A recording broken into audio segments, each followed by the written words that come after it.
नः सरस्वती देवाजीभिर्वाजिनीवती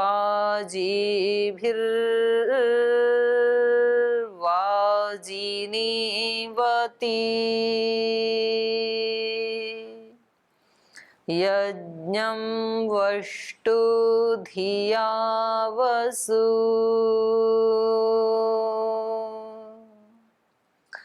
ॐ अग्न आयाहि वीतये गृणानो हव्यदातये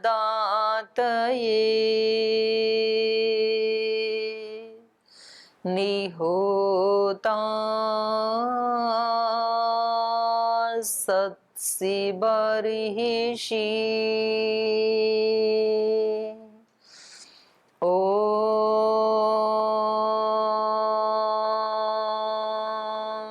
शान्ति शान्ति शान्तिः।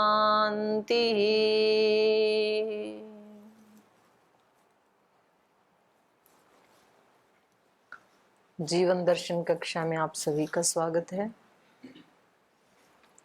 और प्रसंग चल रहा है शाश्वत सुख के लिए अंदर और बाहर जो भी हमें साधन मिले हैं उन सब में उस ब्रह्म को महसूस करना।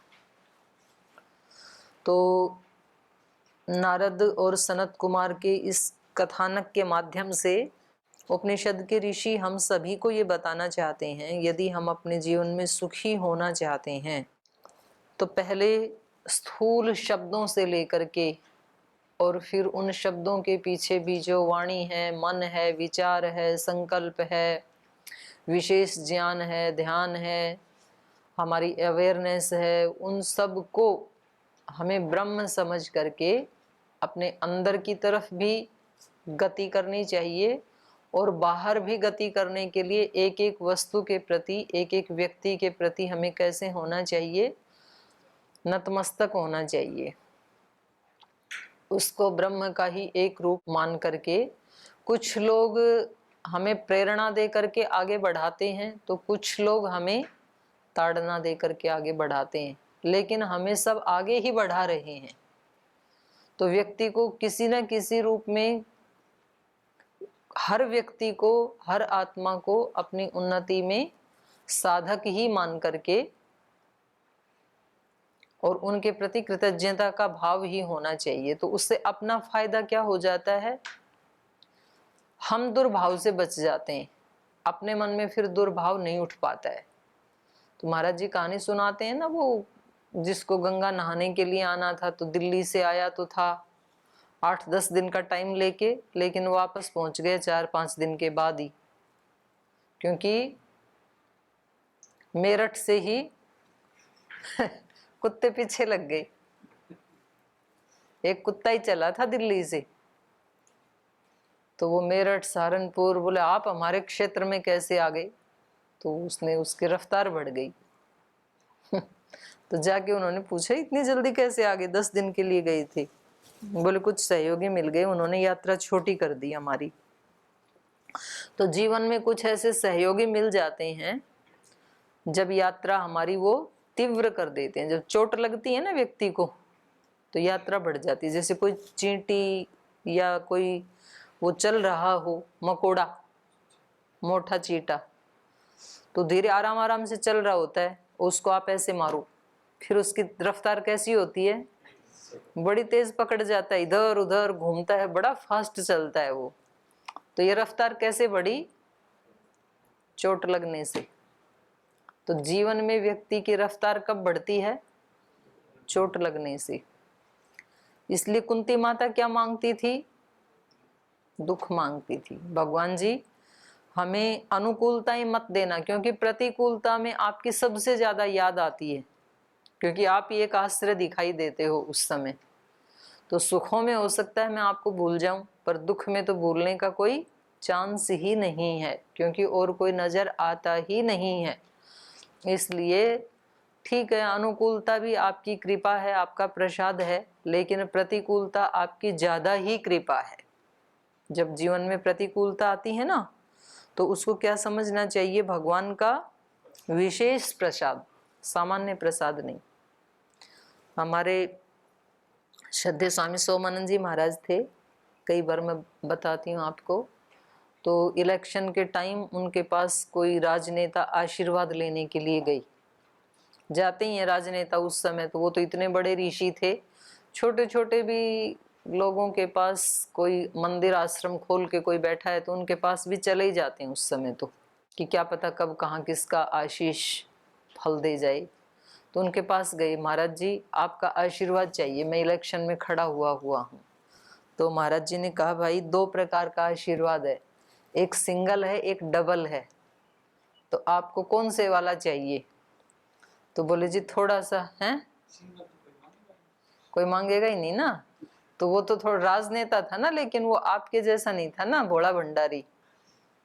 उन्होंने पूछा, बोल जी इनकी क्वालिटी बताओ, सिंगल किसको मिलता है और डबल किसको मिलता है? बोले जीतने वालों को सिंगल और हारने वालों को डबल। अब बोलो आपको कौन सा चाहिए? बोल जी सिंगल ही चलेगा, क्योंकि हारना कोई चाहता नहीं है। एक माँ के 2 बच्चे हैं, एक थोड़ा समझदार है और थोड़ा सक्षम है, एक थोड़ा भोला है। तो माँ की कृपा दोनों के ऊपर ही होती है, लेकिन ज्यादा अतिरिक्त किस पे होती है? भोले वाले पे होती है। वो कहती है ये तो फिर भी समझदार है, ये अपना काम कर लेगा खुद, लेकिन मेरा ये बच्चा भोला भाला है, तो इसकी मुझे अतिरिक्त केयर करनी पड़ती है। तो जब हमारे जीवन में प्रतिकूलताएं आती हैं तो उस समय भगवान हमारी अतिरिक्त केयर करता है। तो हमें सब चीजों के अंदर ही ब्रह्म को देख करके उस ब्रह्म की ही उपासना करनी चाहिए, अनुकूलता हो या प्रतिकूलताएं हो। एक व्यक्ति एक बार जो है वो समुद्र के ऊपर टहल रहा था, तो जब चलता है व्यक्ति तो पीछे पैरों के निशान बन जाते हैं। तो एक दिन वो बहुत परेशान हो रहा था, तो उसने देखा कि स्वप्न में भगवान जी आए और वो समुद्र पे टहल रहा है और भगवान ने आकर के उसकी उंगली पकड़ ली। तो वो थोड़ी दूर आगे चले, उसके बाद उसकी आंखें खुल गई। तो उसको लगा कि अच्छा जाके देखूं ये तो कैसा सपना था। कभी कभी स्वप्न भी हमें एनर्जी देते हैं ना, तो इसलिए पतंजलि ऋषि ने कहा स्वप्न निद्रा ज्ञानालंबनम वा। तो कुछ स्वप्न भी ऐसे होते हैं जो हमें शक्ति देते हैं। तो कुछ स्वप्न जागते हुए देखे जाते हैं, कुछ सोते हुए दृष्टांत रूप में आते हैं। दृष्टांत रूप में वो आते हैं कि वो घटना घट चुकी है सूक्ष्म जगत में, अब वो स्थूल जगत में अभिव्यक्त होने ही वाली है। तो कभी कभी वो स्थूल में अभिव्यक्त होने से पहले साधक को सूक्ष्म रूप से ही पता लग जाता है, तो उसको बोलते हैं दृष्टांत। तो उसने देखा ये सपना तो मेरे को दृष्टांत जैसा लगा। वो समुद्र के किनारे गया और उसने देखा कि सचमुच समुद्र के किनारे पे 2 तरह के पैरों के निशान है, एक बड़े व्यक्ति के और एक छोटे बच्चे के। तो उसने अंदाजा लगाया छोटा बच्चा तो मैं हूं और जो बड़े पैर के निशान है ये परमात्मा के हैं, क्योंकि ऐसा ही सपना देखा था उसने। तो फिर वो बड़ा खुश हुआ कि हर मुसीबत में भगवान आकर के हाथ थाम लेता है। तो फिर एक बार उसको जीवन में बहुत बड़ी मुसीबत आई, तो उसने फिर से भगवान को पुकारा कि आप तो तब भी आ गए थे, तो अभी भी आप ही आकर के मेरे को संभालो। तो उसको नींद तो आई नहीं, लेकिन उसने देखा कि मैं जाके देखता हूँ। फिर समुद्र के किनारे जाके बैठ गया और वो थोड़ा सा चला, फिर पीछे मुड़ के देखा उसने, तो एक ही जोड़े पैर के निशान थे। तो उसने शिकायत की कि मुझे लगता है कि जब संसार साथ छोड़ता है तो आप भी साथ छोड़ देते हो। आज आप भी मेरे पास आए नहीं, आपके पैरों के निशान नहीं हैं, केवल मेरे ही हैं। तो उसको ऊपर से आकाशवाणी हुई कि जब ज्यादा ही मुसीबत में होता है कोई मेरा भक्त, तो फिर मैं उसकी उंगली नहीं पकड़ता, तब तो मैं उसको गोद में उठा लेता हूँ। तो इसलिए जो एक जोड़े निशान है ये मेरे ही पैरों के हैं, तेरे वाले नहीं है। कितनी बड़ी बात। तो ये व्यक्ति को विश्वास होना चाहिए बस केवल कि कोई इतनी महान शक्ति है जो इस सारे विश्व को, ब्रह्मांड को चला रही है, तो मैं भी तो इस ब्रह्मांड का ही एक टुकड़ा हूं ना। तो हमें भी कौन चला रहा है? वही शक्ति चला रही है जो सारे ब्रह्मांड को चला रही है। हमें अहंकार के कारण, अज्ञान के कारण कभी कभी ये भ्रम हो जाता है कि हम चला रहे हैं अपने जीवन को। हम नहीं चला रहे, वही चला रहा है। और उसकी तरफ से जो दिया जा रहा है उसमें मेरा अत्यंत कल्याण है, क्योंकि ईश्वर मेरी माँ भी है, मेरा पिता भी है, मेरा गुरु भी है, और माता पिता गुरु कभी हमारा बुरा नहीं कर सकते हैं। तो हमें समझ में आए चाहे ना आए, हमेशा हमारा भला ही होता है। तो यहाँ पर सनत कुमार बता रहे हैं कि जो स्मृति है हमारे पास, ये भी भगवान की एक बहुत बड़ी शक्ति है, और ये आकाश से भी बड़ी है, इतनी विराट शक्ति है ये। तो जो तुम्हें स्मृति मिली है उसको ब्रह्म समझ करके उसकी उपासना करो, उसका आदर करो, क्योंकि स्मृति से ही, देखो गीता में भी अर्जुन ने क्या कहा, नष्टो मोह स्मृतिर्लब्धा। तो यहाँ स्मृति का मतलब क्या है? अपने अस्तित्व की याद रहना, अनुभूति कि मैं एक ये शरीर नहीं हूं बल्कि मैं एक चेतन आत्मा हूं, ऐसा एहसास बने रहना। जब आप रात को सोते हैं ना, तो आपको तो खैर आपकी दिनचर्या ऐसी है, और वैसे भी युवा हैं, आपने कोई कष्ट दुख तो देखा नहीं, तो इसलिए बिस्तर पे जाते ही जोर से नींद आती होगी। कोई ऐसा तो नहीं है जिसको कई देर में नींद आती हो? हाँ, एक आधे हैं कुछ ज्यादा चिंतन मनन वाले।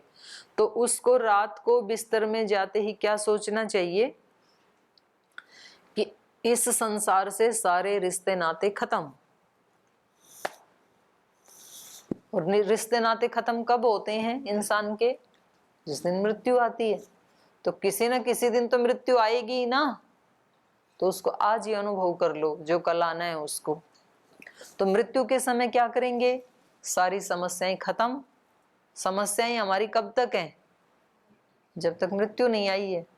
सारी समस्याएं खत्म, सारी उपलब्धियां खत्म। किसी व्यक्ति के पास धन है, दौलत है, बेटा बेटी हैं, डिग्री है, पद है, प्रतिष्ठा है, सब मृत्यु के समय खत्म। मृत्यु के समय क्या स्थिति होती है आत्मा की? केवल, कैवल्य की स्थिति में होता है। तो रात को सोचो कि इस समय क्या हूं मैं? कैवल्य की स्थिति में हूं। और उसका संबंध किसके साथ होता है? संसार से तो टूट जाता है, और किसके साथ जुड़ जाता है? ब्रह्म के साथ, ईश्वर के साथ जुड़ जाता है। तो रात को सोते समय यही सोचो कि बस मैं और मेरे परमात्मा, बाकी का जो झंझट था वो खत्म। मर गया सारा संसार, टूट गए सब रिश्ते नाते, तो दो ही बचे अब, मैं और मेरा परमात्मा। एक दिन तो ऐसा होना ही है ना, और क्या पता वो दिन आज ही आ जाए। ऐसे भी तो होता है ना, रात को सोए और सोए ही रह गए। सुनी घटना ही ऐसी, सुबह उठे ही नहीं है। केदारनाथ में भी हुआ था, बिना केदारनाथ के घर में भी हो जाता है। रात को सोए और सुबह उठे ही नहीं, हार्ट अटैक आ जाता है सोते सोते।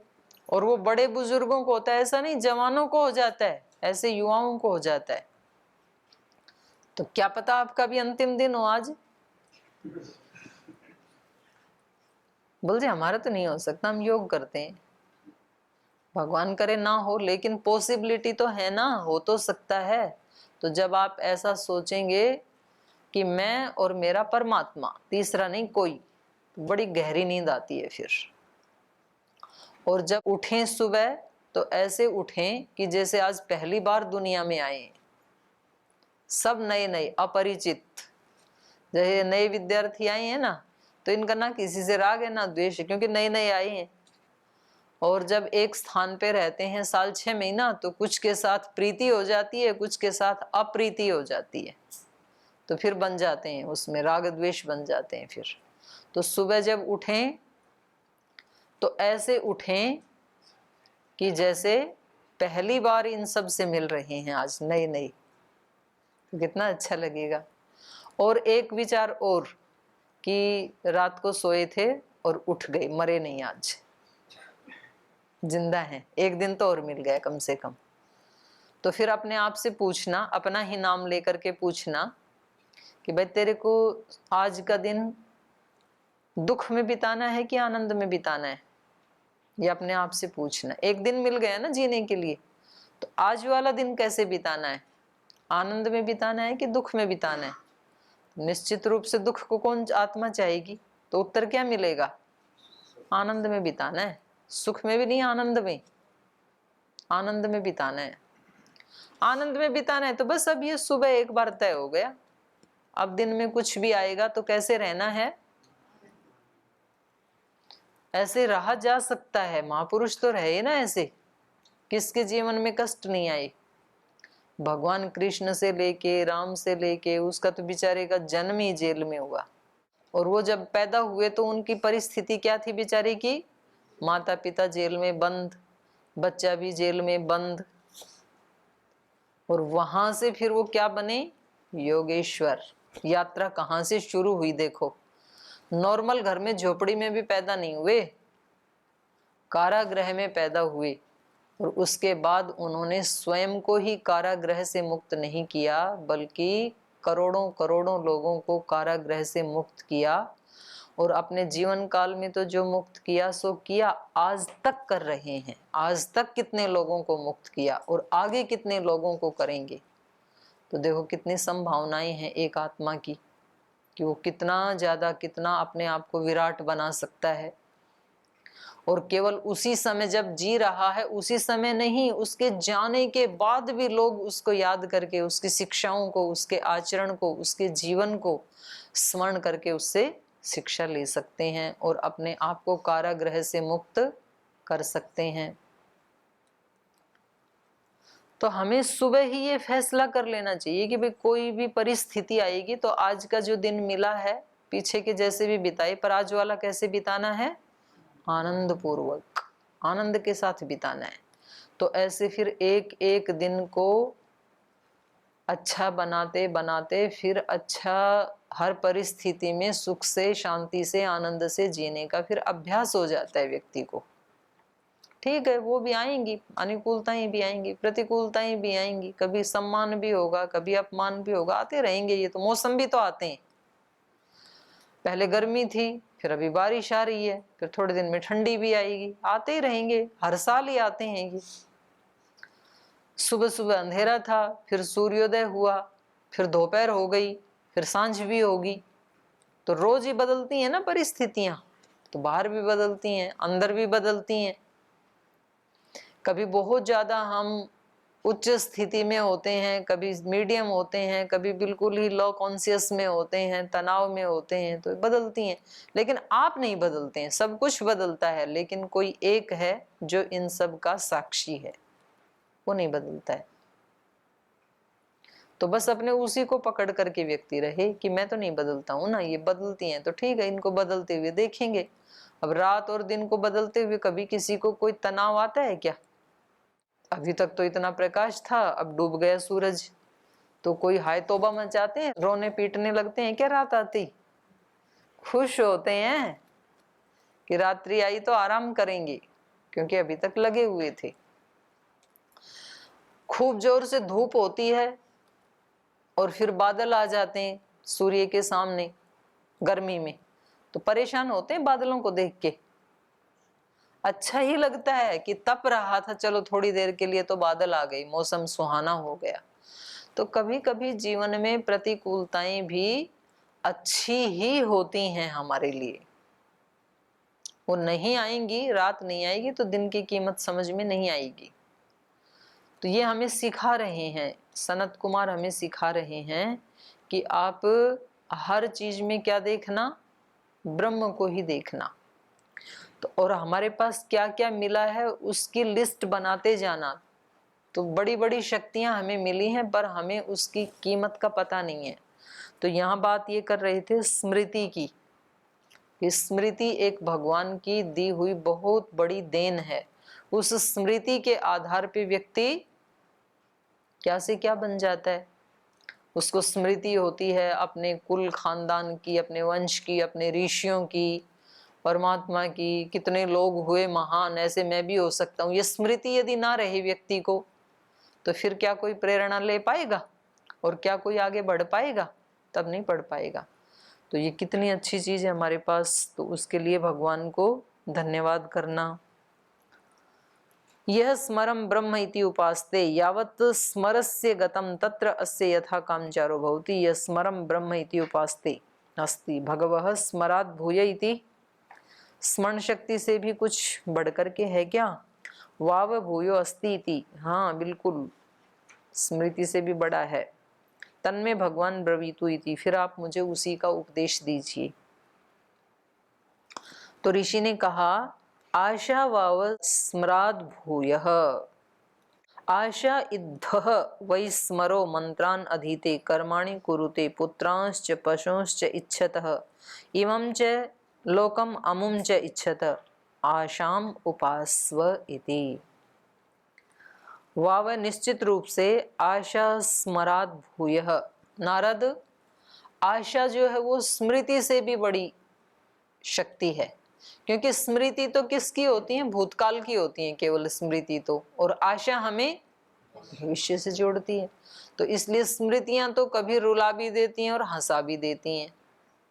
स्मृतियां तो कभी दुखी भी कर देती हैं और कभी सुखी भी कर देती हैं। अच्छी स्मृतियां सुखी कर देती हैं, दुखी स्मृतियां रुला देती हैं। तो इससे भी बड़ी चीज क्या है? आशा।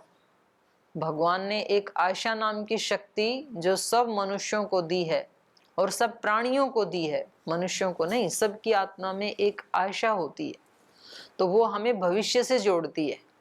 आज व्यक्ति कितना भी परेशान है, कितना भी दुखी है, लेकिन उसको एक शक्ति ऐसी है कि जो गिरने नहीं देती है, उसको थाम के रखती है। वो क्या है? आशा। वो कहता है आज दुख है ना तो कोई बात नहीं, आज पुरुषार्थ करूंगा तो कल ये दुख चला भी जाएगा।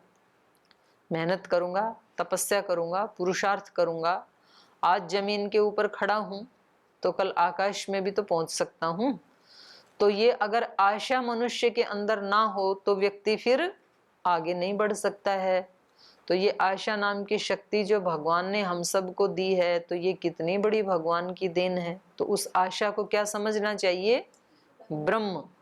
कि जैसे ब्रह्म के आश्रय से, उसका सहारा लेकर के सब दुखों का अंत हो जाता है, ऐसे ही अच्छी आशा लगाने से दुखों का अंत हो जाता है।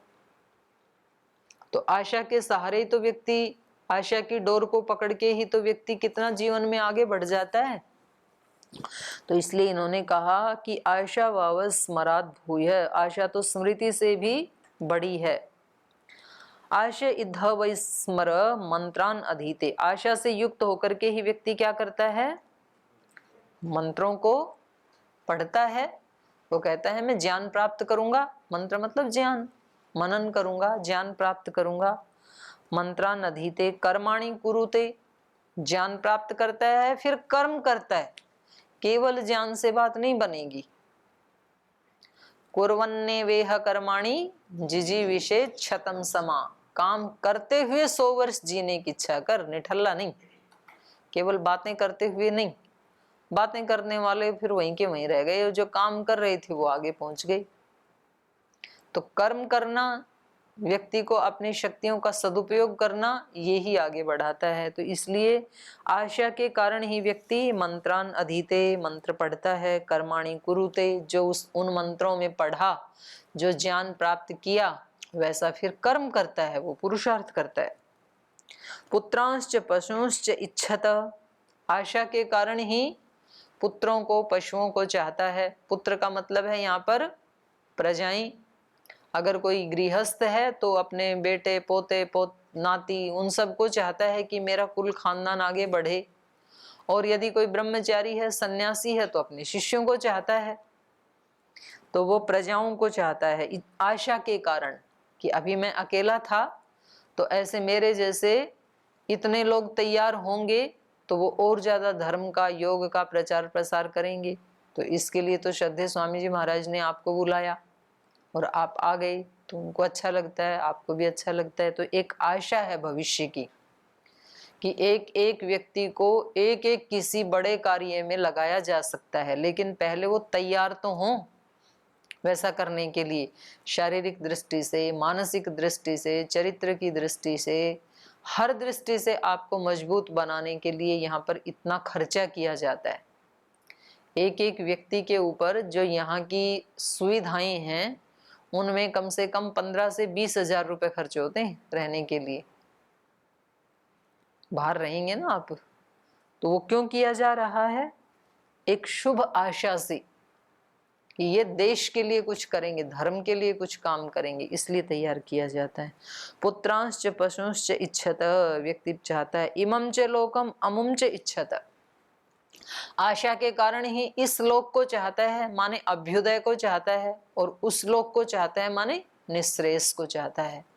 इस जीवन में, इस संसार में रहे तब तक भी सुख शांति से जिए, और यहाँ से जाने के बाद भी जहाँ जाए वहां पर भी उसको कभी पछताना ना पड़े। तो ये किससे होता है? आशा से। इसलिए नारद आशाम उपास्व इति, इस आशा की उपासना कर। उपासना का मतलब क्या है यहाँ पर? क्योंकि ये हर जगह कह रहे हैं ना उपासना कर, तो उपासना का मतलब क्या है? कि आशा के लिए कुछ मंत्र बोलें या दीप जलाएं, धूप जलाएं, क्या करें? उपासना का मतलब क्या है? महत्व को जान के उसको सदुपयोग करें, महत्व को भी जाने फिर उसका सदुपयोग भी करें। हमारे पास ये शक्तियां मिली हैं पर हम इनका सदुपयोग नहीं करते हैं पड़ी हैं ऐसे ही। आशा तो सबके पास ही है, लेकिन उस आशा से कोई तो कितनी बड़ी बड़ी योजनाएं बनाता है और पुरुषार्थ करता है, तो वो आशा का सदुपयोग, वो आशा की उपासना है। और कोई तो निराश होकर बैठ जाता है, कुछ करना ही नहीं है, तो ये उस आशा रूपी शक्ति का दुरुपयोग है, उसका अपमान है ये। कोई तो स्मृति को लेकर के इतना आगे बढ़ जाता है, यही उसकी उपासना है। स्मृति सबके पास है लेकिन स्मृति का सदुपयोग ही नहीं करता है व्यक्ति, तो ये उसका दुर्भाग्य है। तो ये जो उपास्व उपास्व कहा जा रहा है, ये सब क्या है? उसका सदुपयोग करना। मन सबके पास है, बुद्धि सबके पास है, इंद्रियां सबके पास हैं, दिमाग सबके पास है, लेकिन सब उसका सदुपयोग नहीं करते हैं। कुछ तो प्रयोग ही नहीं करते हैं, कुछ तो दुरुपयोग कर लेते हैं।